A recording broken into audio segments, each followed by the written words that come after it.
अधिकांश मानिसहरू फिटनेस जर्नीमा एउटा रुटिन बिग्रियो भने पुरै दिनै गिभ अप गर्नुहुन्छ। आज मैले पनि त्यही गल्ती गर्नेवाला थिएँ।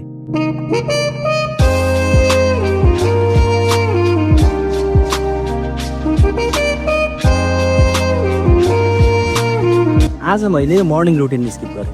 एकछिन लाग्यो, मेरो पुरै दिन बिग्रियो। तर एउटा मनले के भन्यो भने मर्निङ रुटिन बिग्रिनु फेलियर हुनु होइन।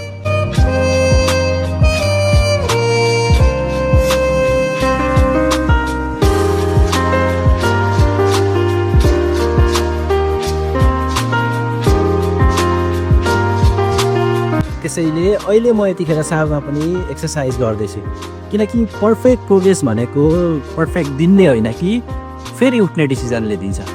बाइ द वे, आज मसँग एकजना होइन 2 जना नयाँ राइडर छ। यो नयाँ साइक्लिस्टहरू है।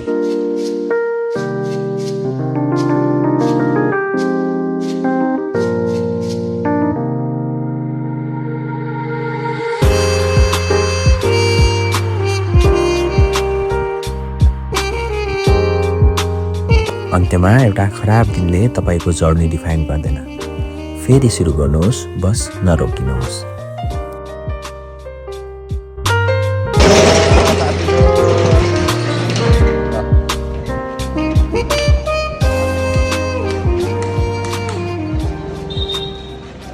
ल हेर साथी, यो साइकल